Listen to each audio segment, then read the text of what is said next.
lu ngay jot ni moo nekk ci lan ngeen jot ni moo nekk ci biir sarbet bii wax leen de xam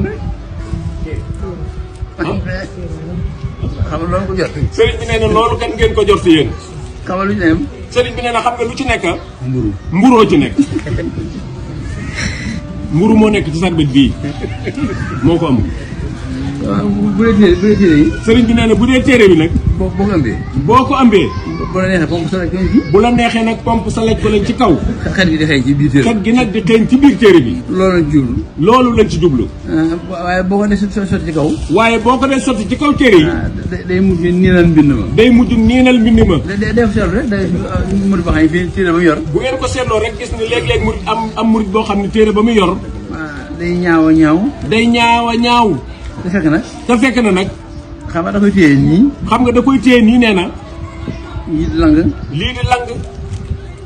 lii jëm ne lii jëm ne lii jëm ne lii jëm ne ca des loolu daal murid yi rafetul sëriñ bi nee na loolu daal murid yi rafetul de am murid day xëy na ab murid day xëy day wut sa gaal bu rafet da ngay wut sa gaal bu rafet njëkkal lal njëkka lal nag ca biir teg ci téere teg ca téere yi fabaat teggaat yi fabaat deneen lay tay teg ca kaw nag gaa mënoo jàng ginnaaw mënoo jàng nga di ko tere rek nga di ko tere rek boo xëyee def sa gët boo xëyee nag def sa gët gu neex a neex yow mi nga xam ne mënoo jàng yow mi nga xam ni mënoo jàng ne ki mën a jàng moom ne ki mën a jàng moom mën naa def noonu ba noppi mën naa def noonu ba noppi bu xëyee fa ab téere jàng na bu xëyee nag fab ab téeram ji jàng waaye teewul na ko laabal waaye teewul nag ne ko laabal ñaar ñu tolloo alal ñaar ñu tolloo alal ku gën a rafet li ëppale ka gën a rafet la moo ëppale